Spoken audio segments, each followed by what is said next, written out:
Welcome, everybody. Good Shabbat. Today we start a new topic on the Didache. The Didache is an ancient teaching scroll that is attributed to the first generation of disciples of Mar Yeshua, and some argue that it's from the second generation of disciples. So that means this is either attributed to the apostles themselves, the 12 apostles or disciples of Mar Yeshua, or it is attributed to the next generation, the apostles' disciples.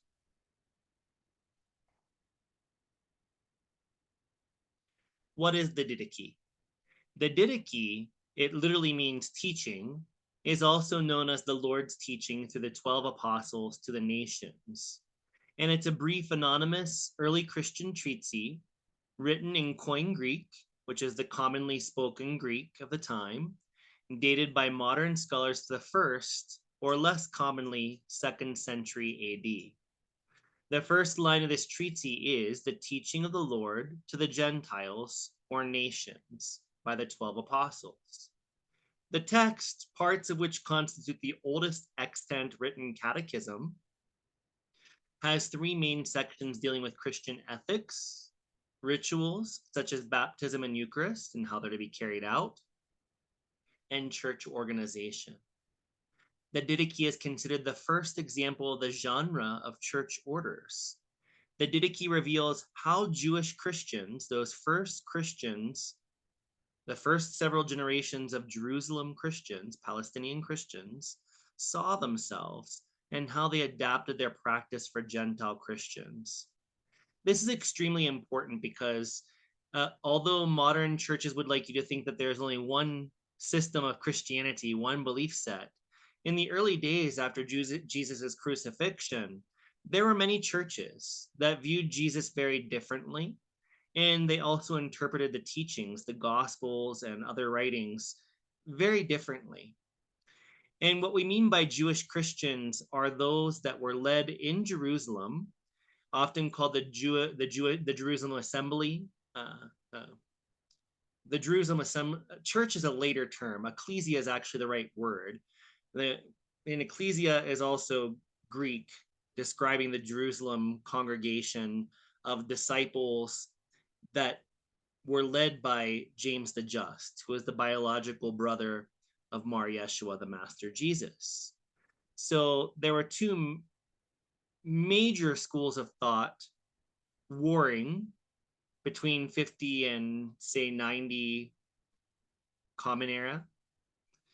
And that was the Jerusalem Church, the Jerusalem Assembly, led by James the Just, and the Gentile churches, which were led by Paul of Tarsus. And both had very different ideas about who Jesus was and what his teachings were and what was to be emphasized and what was not to be emphasized. In this church, the Church of St. Philip, we definitely follow the energy, the influence, and the biblical scholarship which is linked to James the Just and the early Jewish Christians.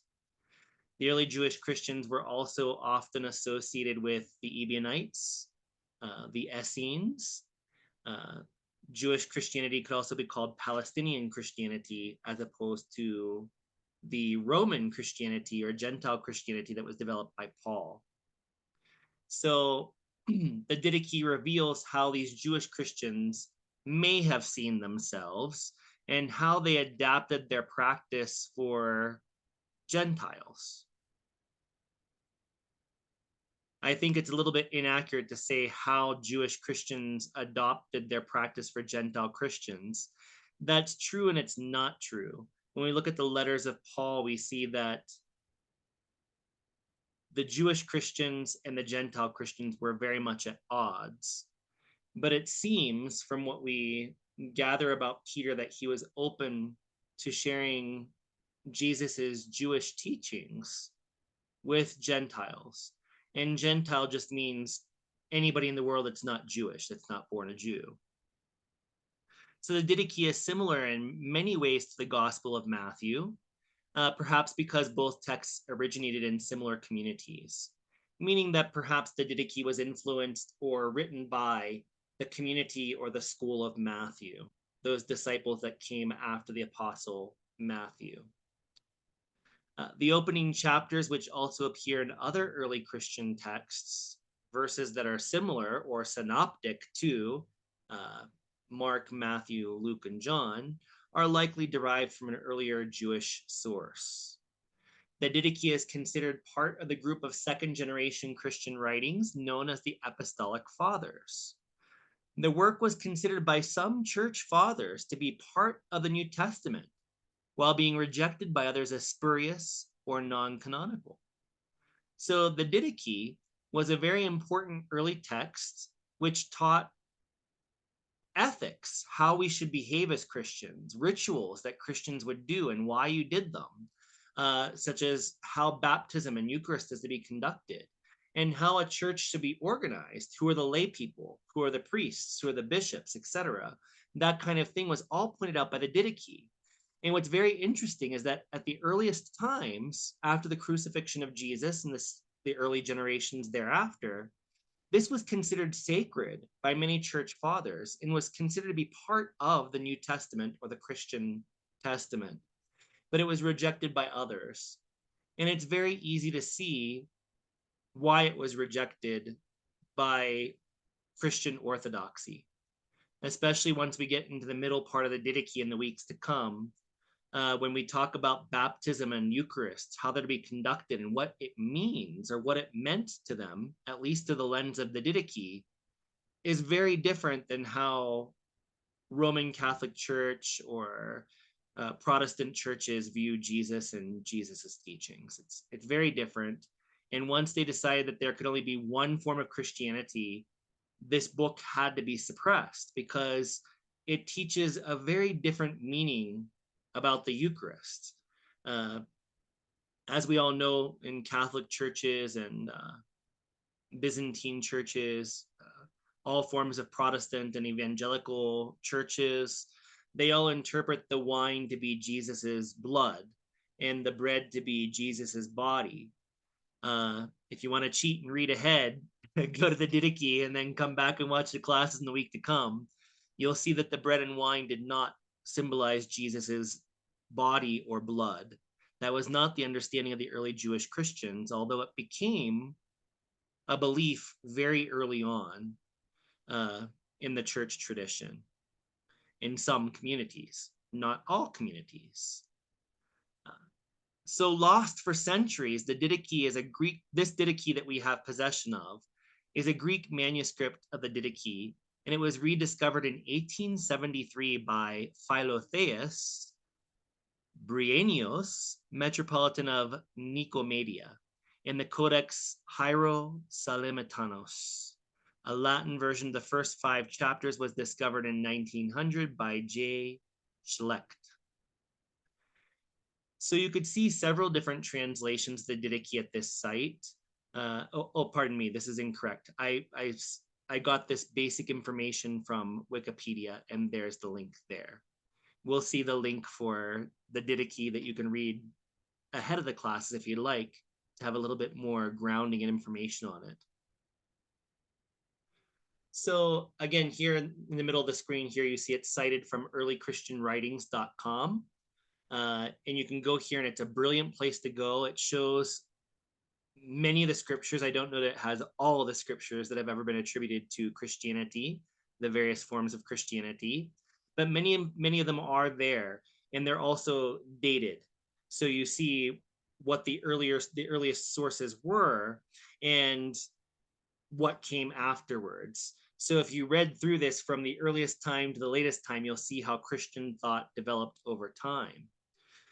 So this is a great site to go to, earlychristianwritings.com. And of course, you'll see the Didache there. There are several translators. They have 3 or 4 different versions of the Didache, so you can compare how different people have translated it. We're going to be looking at the English translation by Kearsop Lake. And I picked it on purpose because I disagree with Lake's translation or Lake's emphasis in certain places.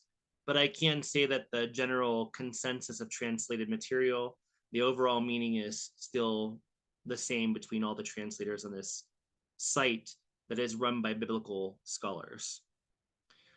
And provides information, articles, and translations of different scriptures from non-biased biblical scholarship, which is very, very important that you're not. If you study translations from a particular church, you're going to be looking at it through their lens, through their biases, through their beliefs, to their doctrines. Whenever you find a source like early Christian writings, you are studying translations from non-biased biblical scholarships and other biblical scholars that don't have an axe to grind. They're not trying to prove something. They're just taking a historical document and they're translating it. And what's nice about this site is that usually they offer 2 or 3 different translations, so you can see different flavors. So chapter 0, as it's indicated, which really is probably just an introductory verse, we have chapter 0, which is just one verse. And the verse is the Lord's teaching to the heathen by the 12 apostles. So already you kind of see that Lake has a certain perspective. He or she, I'm not sure if Kirsop is a male or female, but they chose a very loaded word, heathen. Heathen means a barbarous person that doesn't have the right thinking, and they're uneducated and uncouth, and it's really kind of a degrading word. But really the word is Gentiles, which just means simply somebody that's not a Jew. Anybody that's not a Jew is a Gentile. So really this verse is better. It's better to say the Lord's teaching to the Gentiles by the 12 apostles, or the Lord's teaching to the Gentiles, those who are not Jewish, through or via the channel of the 12 apostles. And again, at the bottom, I cite that heathen is a very loaded word. Other scholars translate this as Gentiles or nations. Nations meaning all the nations outside of the Jewish nation. So Gentile simply means anyone who is not a Jew. So these were purportedly the Lord's teachings meant to be given to Gentiles, a non-Jewish audience. Chapter 1, verses 1 through 4, we see a very important teaching come up right at the very beginning. There are 2 ways, one of life and one of death. So let's just pause right there before we get into it, right? There are 2 ways, one of life and one of death. So you have 2 paths, you have a choice, you have a fork in the road. Where do you want to go? Life or death? And what does life or death mean? To me, life means spiritual living. If you're not spiritually alive, then you're spiritually dead. So there are 2 paths that we can take in life. We can take one that leads towards spiritual living, spiritual life, which may imply immortality, and probably does imply immortality within the realm of Christianity. And then the other path is that of death, which is spiritual death. You're not seeking anything other than material gratification and bodily comfort in this life. It's just eat, drink, and be merry, and then you're done. That's the path of death. And also in the verses that come next week, you learn a lot more about spiritual death. It's not necessarily just being atheistic that is spiritual death. It's also people that are religious that say one thing and do another, or they just don't observe the teachings at all. That also is considered to be spiritual death and spiritual hypocrisy. So here in chapter 1, verses 1 through 4, we come upon the teaching that there are 2 ways, one of life and one of death. And there is a great difference between the 2 ways. The way of life is this. So the writer of the Didache, or writers of the Didache, first addressed the way to spiritual life, the way towards spiritual understanding, spiritual gnosis or knowledge, or even spiritual immortality may be implied. So first, thou shalt love the God who made thee. Secondly, thy neighbor as thyself. And whatsoever thou wouldest not have done to thyself, do not thou to another. Now the teaching of these words is this: bless those that curse you, and pray for your enemies, and fast for those that persecute you. For what credit is it to you if you love those that love you? Do not even the heathen, do not even the Gentiles do the same. But for your part, love those that hate you, and you will have no enemy. Abstain from carnal and bodily lusts. If any man smite thee on the right cheek, turn to him the other cheek also, and thou wilt be perfect. If any man impress thee to go with him 1 mile, go with him 2. If any man take thy coat, give him thy shirt also. If any man will take from thee what is thine, refuse it not, not even if thou canst. So here it's very familiar maxims that we find in the Gospel of Matthew, and we find parallels in the other synoptic Gospels and also in John. Very famous phrases. Some things to look at here. Let's check it out. We all know the phrase, you shall love the Lord thou God with all thy heart, with all their energy, with all your strength, all this kind of stuff. And secondly, you should love your neighbor as yourself. Well, who is your neighbor? Your neighbor is all living beings. Your neighbor is every human, every animal, every living creature. And how do you love? Nobody loves anybody more than they love themselves, if we're honest. Or maybe there's a very rare person here or there, 1 out of a billion, that actually loves other people more than they love themselves.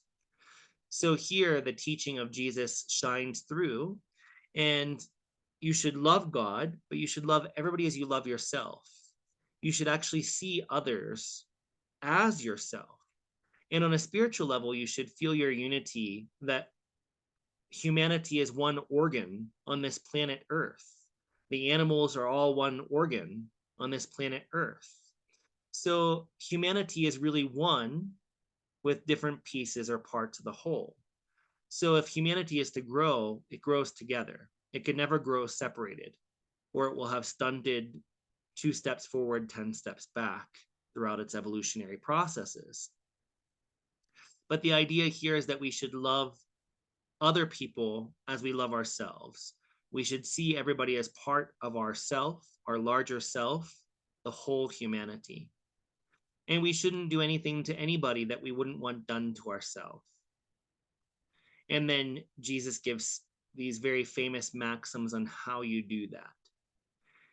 An interesting line here is that bless those that curse you and pray for your enemies and fast for those that persecute you. So not only pray for your enemies' evolution, but fast or make a sacrifice for them. Abstain from carnal. Carnal means bodily desires. And carnal often is meant to make us think about sex, but I don't think that that's the full meaning here. Carnal is of your flesh, of your body. In bodily lusts, it might mean to have moderation of the sexual impulse, but it didn't mean that people had to have a lack of sex. Many of Jesus's disciples, such as Peter, had a wife, had children, so they obviously intermingled in that birds and bees kind of way, right? So not all of Jesus's disciples interpreted Jesus's teachings as necessitating sexual abstinence. For example, some of the teachings that come down to us of Thomas were very aesthetic. And the Gnostics really clinged on to that because Gnostics back in those days were very aesthetic. They didn't necessarily discourage sex, but they discouraged having children from sex at least. And some of the Gnostics, like the Cathars, they would specifically, they had 2 different groups. They had lay people and they had the elect classes or the priestly classes. And for the normal layman, it was totally okay to just have sex. But the idea was that you shouldn't produce a child because of their philosophies, which we're not going to get into today. But their priestly class did abstain from sex. Here, in a modern sense, abstaining from the carnal and bodily lusts, it means just to moderate things. Everything is harmful in excess. Uh, and lusts should not just be seen as sex, but lust is desire, inordinate desire, too much desire expressed through any of the senses. So a bodily lust can be drinking too much, eating too much, even exercising too much. Uh, any sense that you use and abuse too much is going to is a bodily lust. So we should manage our outward flowing senses, and we should reverse that outward flow of energy that goes out through our senses that becomes attached to the world. And at least a little bit of our day, we should turn our attention inwards to our spiritual heart center or other places of meditation where we can focus on God within. So that would be the interpretation of bodily lusts. Indulging so much so through any of the senses, through any of our impulses, that it limits our contact with God in meditation, prayer, and worship. Chapter 1, verses 5 through 6, very beautiful phrase, and we'll talk a little bit about it afterwards. Verses 5 through 6 read, "Give to everyone that asks thee, and do not refuse. For the Father's will is that we give to all from the gifts we have received. Blessed is he that gives according to the mandate, for he is innocent. Woe to him who receives, for if any man receives alms under pressure of need, he is innocent. But he who receives it without need shall be tried as to why he took, and for what. In being in prison, he shall be examined as to his deeds, and he shall not come out thence until he pay the last farthing. But concerning this, it was also said, Let thine alms sweat into thine hands until thou knowest to what thou art giving." Chapter 1 of the Didache, verses 5 through 6. So here it's very beautiful, but it to have the context, the Jewish Christians and even the Gentile Christians were very communal, very socialist. In other words, they would share everything they had in communion with each other. So everybody's money and resources were pooled. And this seems to be the case from the very earliest times with Mar Yeshua. When you read the Gospels, you see him telling rich people to sell all they own and give it to the poor. The poor is not necessarily just the poor people in the street, although they would help the poor people in the street. But the poor, there's another name for the Jewish Christians, which is where they believe this Didache came from. And another name for the Jewish Christians was the Ebionites. And the Ebionites mean the poor. So to sell all of your goods and give it to the poor most likely meant that you would sell everything you had and you would put that into the pot with the whole early Jewish Christian community. In that way, those that had a lot can share with those that had less. So, yes, in modern days, we often think that give to everyone that asks thee and do not refuse would mean helping the person on the street that is homeless. And of course, we should definitely do that. And most likely, the early Jewish Christians did this a lot. We talk about helping the poor and the vulnerable in their communities. We see that all through the letter of James and other early, likely, probable historical teachings of Jesus. But in this sense, I believe that they're talking more about their community, the Jerusalem assembly, and giving guidance for other assemblies that might crop up outside of Jerusalem. But give to everyone that asks of you and do not refuse them. So if somebody comes into the community, they may not have so much to give. They might be very poor. So if they ask for something, we should give it to them. And whenever it all comes from the idea of, it's more blessed to give than to receive. So if you have resources to give and to share, that was considered very sanctifying, very purifying. It helped to evolve spiritual consciousness, and it's true to this day. Our ego is very attached to our money. If we want to go beyond ego consciousness, bodily consciousness, then we have to give, because we usually don't give because we want for ourselves, for our own comfort. But whenever we forget ourselves, when we have spiritual self forgetfulness and we recognize other people, that is very purifying.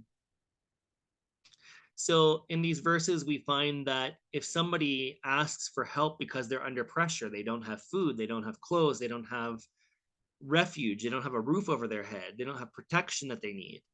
If we give to such a person that is asking for alms or for help under pressure, that's good to do.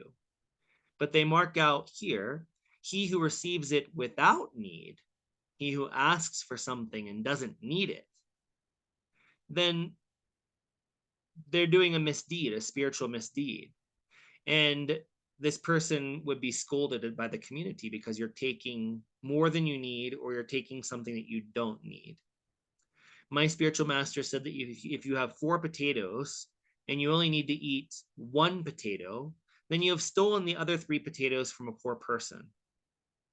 And this is the same concept here. If you're taking more than you actually need, then you're stealing from somebody that does not have enough. And if we truly see ourselves, if we truly love our neighbor as ourselves, then we'll want to see the people that don't have their potato get a potato, or whatever it is that they need. If they don't have a sweater, to give them a sweater.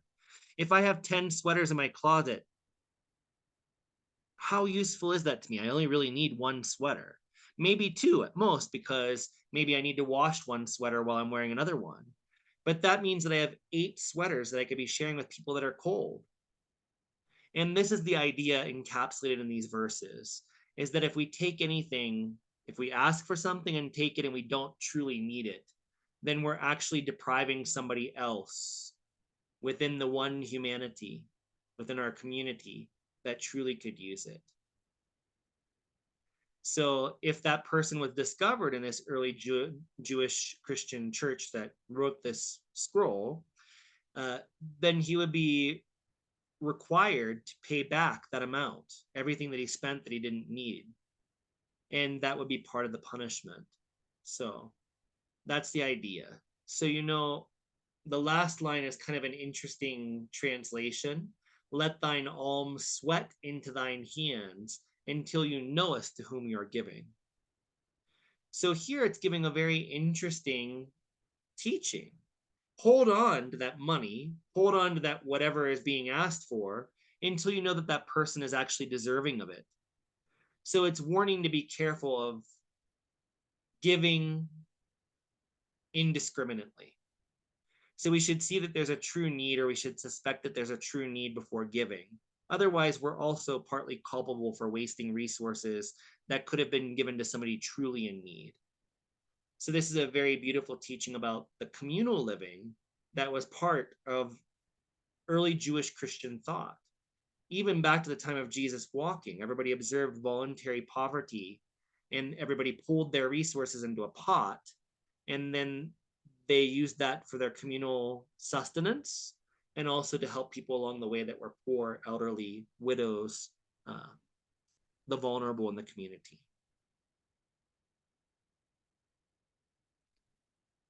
So now we get into some really interesting stuff, and I just want to say that we're looking at this from a historical perspective. We do have to realize that some scholars believe that this text was written in the 1st or 2nd century. In either case, there's some space probably between Jesus's actual teachings and what was developing.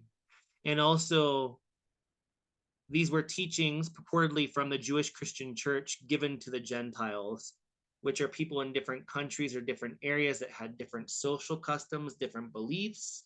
And of course, those beliefs would start to merge together and work together.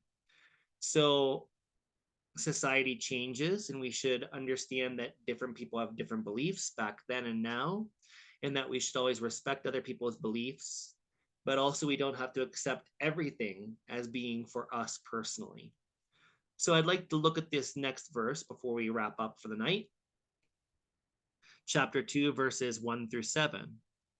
Again, we're still talking about the way of life, the way of developing spiritually, so on and so forth. These are things that are recommended kind of as purity practices, ways of not becoming impure. So the last verses told us what we should do if we're going to observe the way of life, the way of spiritual growth. And now this verse suggests things that we should not do if we want to grow on the spiritual path towards spiritual life. Let's read together.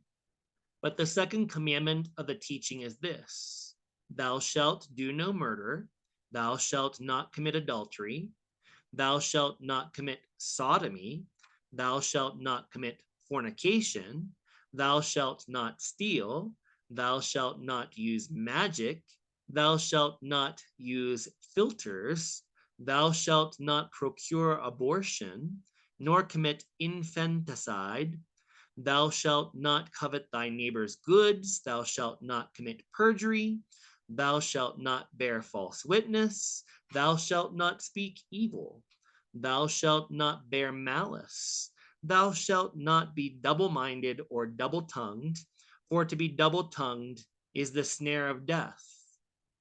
Thy speech shall not be false or vain, but completed in action. Thou shalt not be covetous, nor extortionate, nor a hypocrite, nor malignant, nor proud. Thou shalt make no evil plan against thy neighbor. Thou shalt hate no man, but some thou shalt reprove. And for some shalt thou pray, and some thou shalt love more than thine own life. So a lot of this stuff is really kind of straightforward things that you wouldn't do universally in any spiritual path. Thou shalt not murder, etc. You shouldn't lie, you shouldn't steal. All these basic things shouldn't be done. But let's go through each of them and look at them, because some of them are very loaded concepts in today's world. And also some of the word choices used by this translator, Kirsop Lake, were also very loaded phrases and shows that Lake probably had some bias. And then other words that are within here are also loaded for today's worlds and today's behaviors that are accepted that weren't accepted back then. And certain words have been crafted to mean certain things in the belief system and the structures of what should be done and shouldn't be done in Christianity. And I believe they were purposely manipulated. That's my opinion. You could take away from this whatever you'd like. So here are the purported rules. Thou shalt do no murder. Sounds legit, right? You wouldn't want to be hurt, so don't hurt other people. Thou shalt not commit adultery. Adultery means that I am married and I'm having sex with somebody outside of my marriage. And that is a sin. Thou shalt not commit adultery. You shouldn't have sex outside of your marriage. Many people attest to that, but also in this day and world, the world is so free. What if it's consensual? What if I'm married and my wife knows and permits me to be sexually active with other people? Or vice versa, I permit my partner to be sexually active with somebody else. I'm not saying that I do that, and it's not something that I would do personally, but where's that fine line at? We have to think about that. We have to bring Christianity into the modern world. What is acceptable now may not have been acceptable in the past, but things change and evolve, and societies change and evolve. So what is good and what is evil is very different in different places of the world. So adultery, I would say, is very bad, that if my wife didn't know that I was having sex with somebody else or etc., then you're harming her emotionally, mentally, spiritually. So in that case, if it's non-consensual or non-permitted, then I would agree that that's probably a problem in most people's minds. Thou shalt not commit sodomy. Sodomy is a very interesting choice of words. If you go online and look up what sodomy means, it means to have anal sex or to copulate genitals with your mouth. I blush as I say this, right? So, what sodomy was always meant to be in the church was against homosexuals, right? It was meant to eliminate sex and to make sex be only for straight people in a very specific way. But when you look up sodomy, it's a prohibition against anal sex, whether that's heterosexual or homosexual anal sex. But also the other side, for those that in today's world condemn that, it's not for them. Uh, the other side of sodomy is that you are copulating somebody's genitals with your mouth. I will just leave that out there, that probably many people in this world are all going to hell if that's a commandment, right? So I do believe that sodomy is mostly aimed against homosexuals with a bent against or a prejudice against a bias against homosexual relationships. And in ancient Rome, the Gentiles, so to speak, those that weren't Jewish, there were many famous people, as well as every day there wasn't quite that barrier between heterosexual activity and homosexual activity. And it's that way throughout a lot of contemporary Europe too, where they don't really put labels on it. So here, this is probably a social bias aimed towards the act of homosexuality or relationships that involve homosexuality, etc. But the word here for sodomy, it's not sodomy. That's not the word.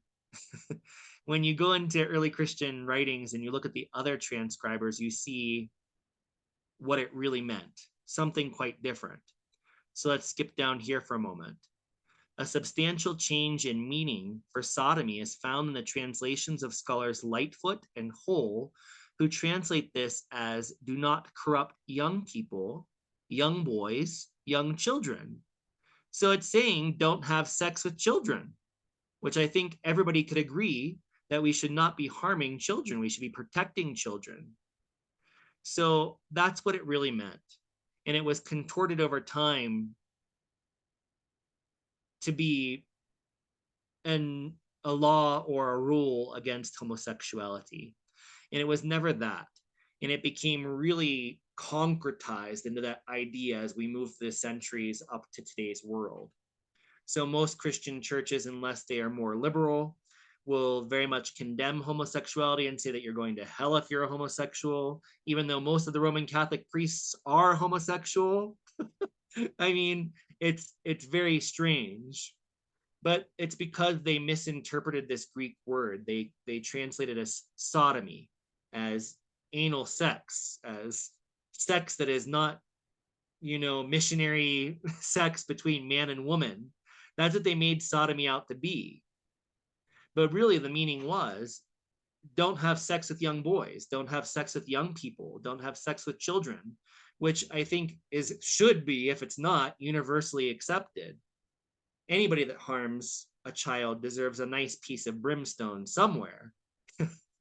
So, just to clarify, in this church, we do not condemn homosexuality. It is open to everybody. And it's a shame that Christians have really slanted the Greek idea of not having sex with young children to become sodomy and an attack against homosexuals. Anyhow, the next word is also very contorted over the course of time. Thou shalt not commit fornication. Right here, I'm going to point to it with my arrow. Fornication is, when you look it up in a dictionary, right? Look up fornication, that's your homework. It means having sex without being married. So adultery and fornication are not the same thing. Adultery means that I'm cheating on my spouse with somebody else. I'm not being permitted to have sex. I'm having sex outside of the sanctity of marriage. And then fornication means that I'm not married and I'm having sex and I'm having extramarital sex or sex without being married. That's how fornication has become interpreted, but it's wrong. It's not what the Greek actually said. So again, let's skip down here. What is fornication? In the original Greek version of the New Testament or the Christian Testament, the term porneia, prostitution, is used 25 times, including variants such as the genitive of the Greek word. I don't speak Greek, pardon me. In the late 4th century, the Latin Vulgate, written by Saint Jerome, is a Latin translation of the Greek texts, translated the term as fornicati, fornicatus, fornicata, and fornicate.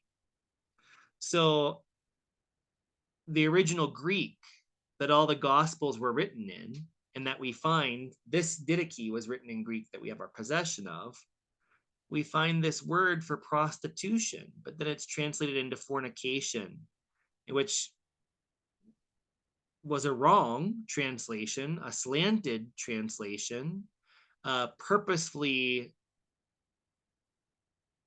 changed interpretation by Saint Jerome. It was a conscious decision to change the word from prostitution to fornication, meaning sex outside of marriage.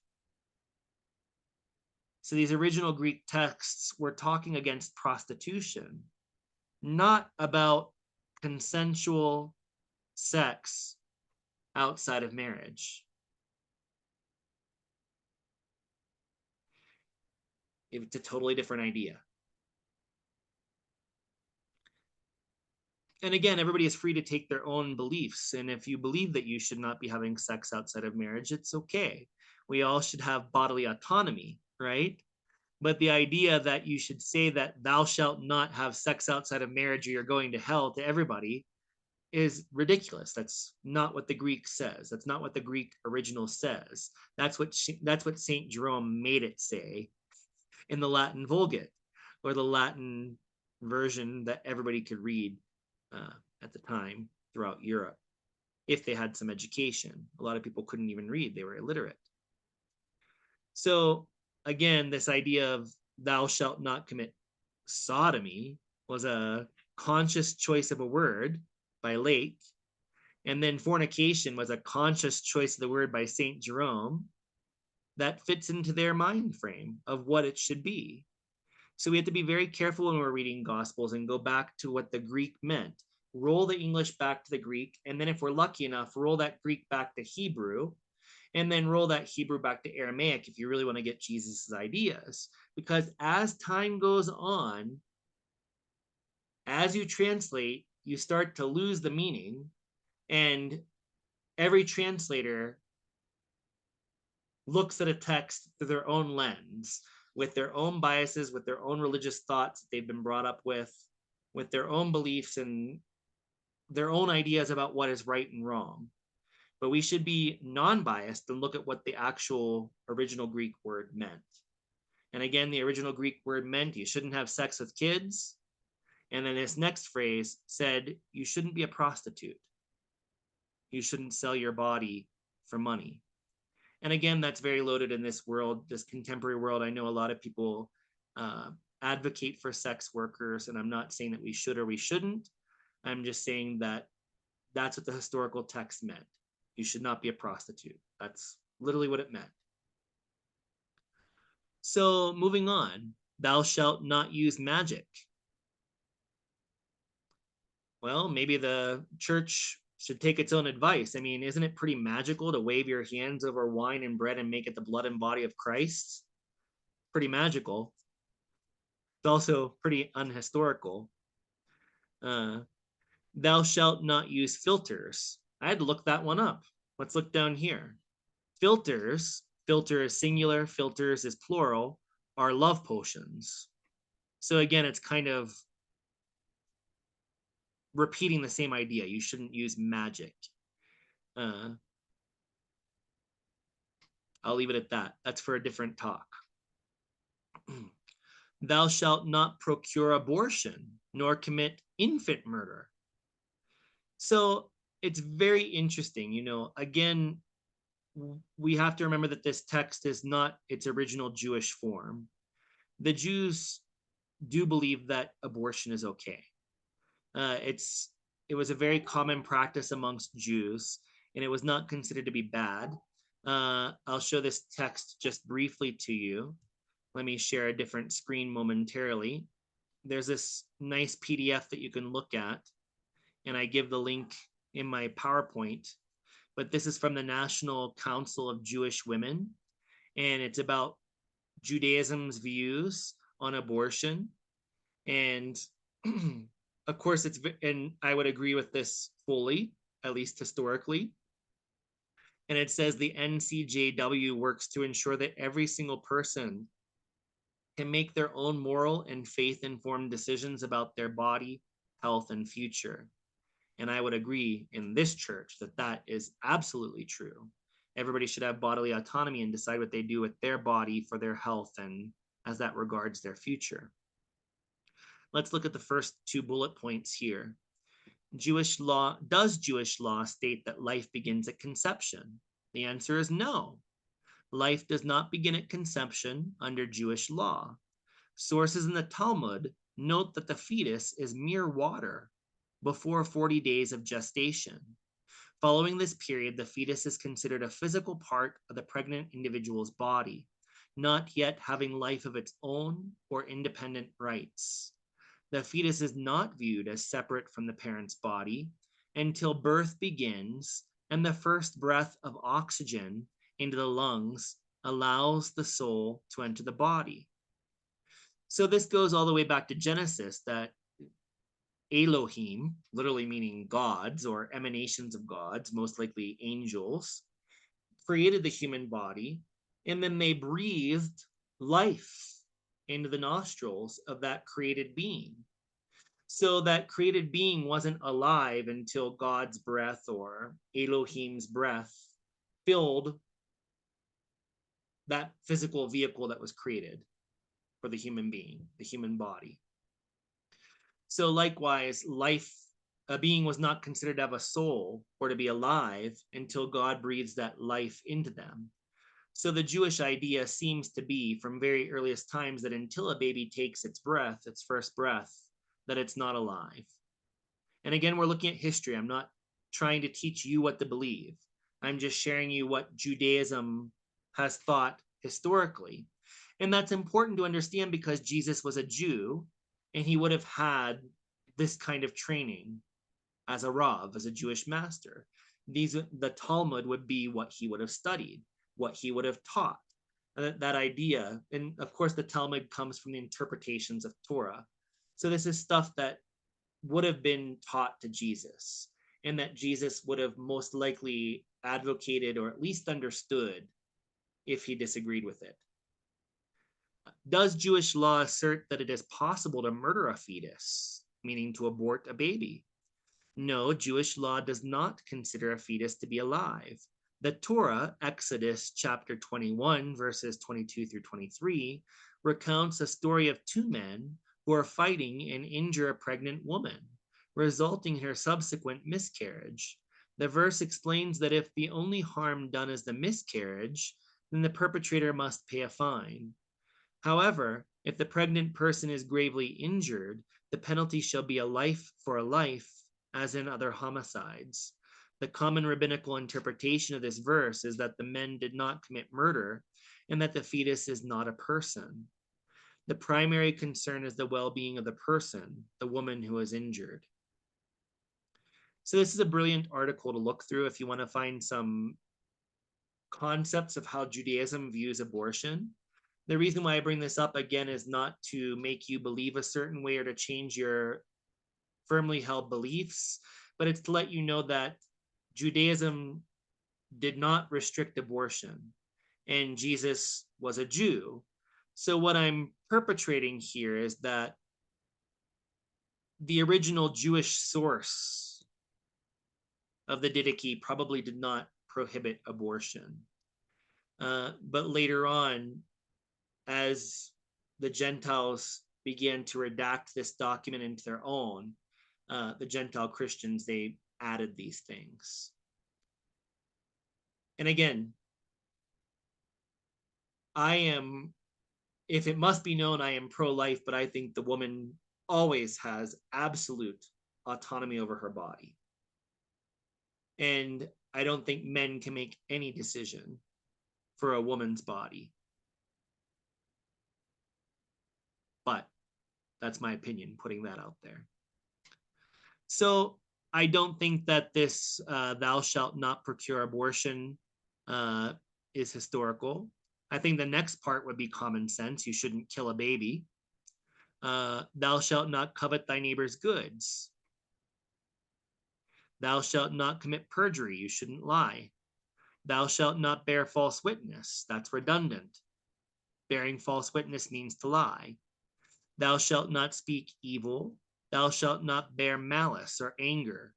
So you shouldn't speak angry speech to others, or cut down others, or speak evilly about others.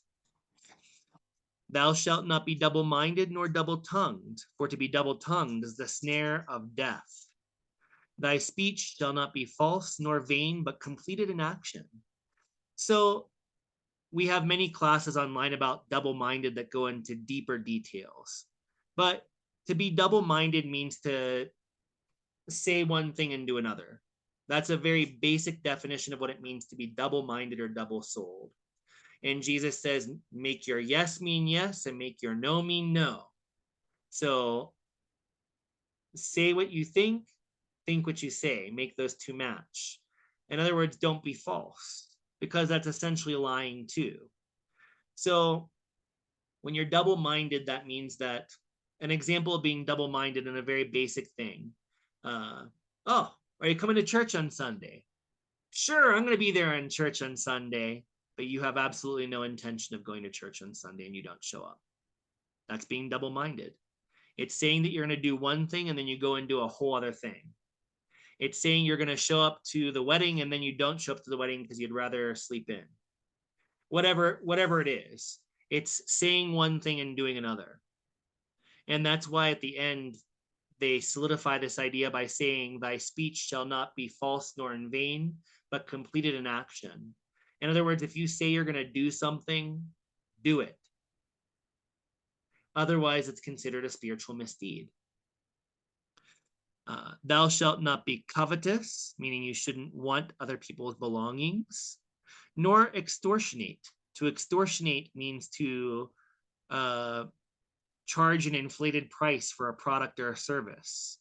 So if I buy something for $1 and I charge $50 for it, that's being extortionate. You should charge a fair price for products and services. That's what it's saying here. Don't be a hypocrite. That's definitely from a Greek Roman wrote this, because in the Jewish world, there was no Hebrew word for hypocrite. Hypocrite means an actor, like in a theater. And there was no tradition of theater in the Jewish traditions. There was no theater tradition. So you couldn't possibly be a hypocrite, because a hypocrite literally means to act differently from what you are internally. I'm putting on a face out here. I'm acting differently than what I really am within my heart or within my mind. And there was no tradition of play acting in Judaism, in the culture of the Jews. So this is a very Greek word. The likely word that rolls back from the Greek-inspired hypocrite is the Aramaic Hebrew nasabayef, which means to turn one's nose up at somebody. So when Jesus is saying in the Gospels, don't be a hypocrite, he's really saying don't be a snob. Don't think yourself higher than other people. All people are to be viewed equal. In the last verses, we talked about a communal living arrangement that goes all the way back to those that traveled with Jesus. So obviously in a community, everybody should be equal. And that's actually probably what the historical meaning was. Don't have your nose up in the air. Don't think yourself better than others. We're all equal on a soul level. So don't be malignant. Don't be proud. Don't make evil plans against other people in the community. These are all things that are probably historical. Thou shalt hate no man, but some thou shalt reprove. So in other words, it's saying if somebody does something wrong, we shouldn't hate them, demonize them, talk bad about them. If they're part of our community, which is what the Didache was written for, was for the early Jewish Christian community and those Gentiles that they were allowing into their fold, it's saying that you shouldn't hate somebody when they do something wrong, but you should try to constructively criticize them and correct them, reprove them. And you should pray for them.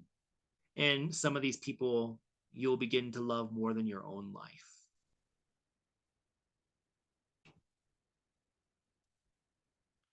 So that pretty much covers that. If you want to have spiritual life, these are the things that you don't do.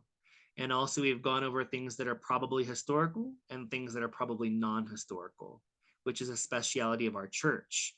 This church seeks the historical understanding of Jesus's words, not those dogmas and indoctrinations that his words were twisted into. Now it's time for the second cup of blessing.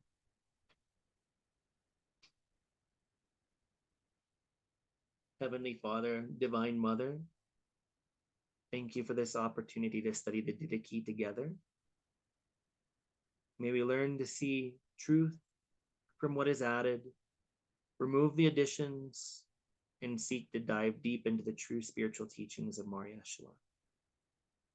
May this help us to experience true spiritual life, true spiritual growth, true spiritual evolution, unto unity with you and all creation. Amen, amen, amen.